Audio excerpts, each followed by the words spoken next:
bahay.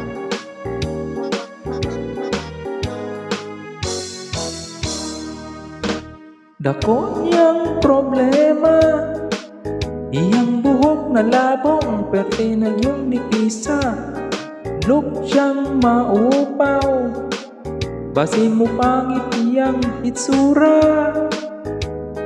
So siyag itlog, may tayo pong paugado na ilana. As kang di malasa, walay buhok ni tubo, gitugan kas pa. Tungod sa kabalaka, di pa konsulta sa doktor na espesyalista.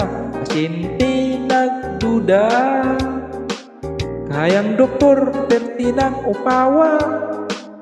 Kanya ang resulta, matud pa sa